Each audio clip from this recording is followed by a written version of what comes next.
Hello everybody and welcome to the crypto session brief. We're on Monday the 6th of March 2023. Approaching midday here in Europe. Let's take a look at how crypto markets have been trading over the past 24 hours, what happened at the end of last week and how we're set up for the week ahead. Fundamentally, news related events are of course the ongoing Silvergate issue. It doesn't look like the Silvergate issue is leading to broad contagion, however. And we may have seen most of the drop. That was this specific drop here, Bitcoin here. So it was a Friday move that we saw. Got slammed, all cryptos, and we may have seen most of the drop associated with that news already. We are at some pretty key technical levels, it must be said, and we do have an interesting week ahead when it comes to economic data as well. Let me just open my economic calendar. Highlights being China, the reopening. I've got some data coming out of China this week. That's not today. We've got some data, of course, coming out of the US this week, being mainly being the NFPs on Friday, but JOLTS job openings before that, and as well as Fed Chair Jerome Powell testifying to the Senate Banking Committee, and that will be of interest tomorrow. So few different economic data points to be aware of with BTC this week.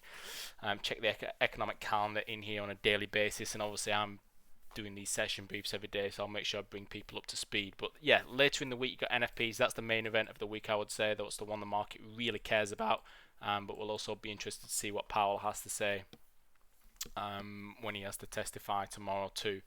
So where else are we at? We've got Bitcoin currently trading at 22,373. You can see that down there on Friday. That was a really nice, in fact, from a technical perspective, at least anyway, from a strategy that I might look to trade inside bar breakout. Following the recent shift in the trend, so maybe an 8 and a 5 crossover to the downside, you'd be getting a change in the trend and then basically trading that inside bar breakout after a bullish bar as well, and a really nice trade that we pierced the 23k handle. I did say once we basically break the 24 or 23, that's the next direction in the short term, and we could see moves down to 21,850. Pretty much perfect, not quite 21,850, but I mean just 100 points above it. We didn't do too badly. You can see we're just back to retest the 50-day moving average here, so that's something to be watched moving forward.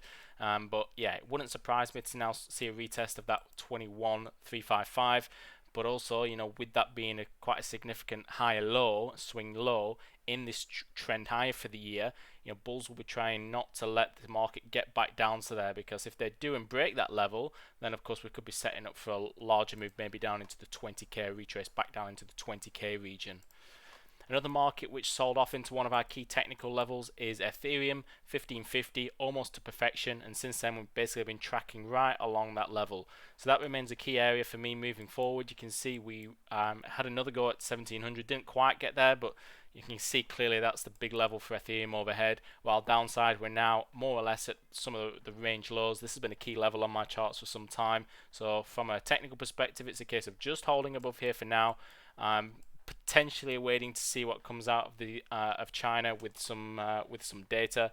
We've got the balance of trade coming out of China, foreign exchange reserves, and inflation rate data. So of course China's opening is a positive factor for the world economy, which infers that certain spirits might be back in Asia, and there was a rally back at the end of last year on the China reopening in cryptos. It's hence why I'm discussing it with you now. So that's where we're at on Ethereum. You can see Litecoin here currently at 87.85. 88 is the level on this particular market. You can see that was one of the lows from earlier on in February, Valentine's Day in fact, there the 14th of Feb. Currently trading around 88, but just be aware because it's looking pretty heavy so far today. We are shaping up for another move lower, and if that low gets taken out from Friday, then we could see this market sell off down into 82.3. Pretty much it from my end, guys.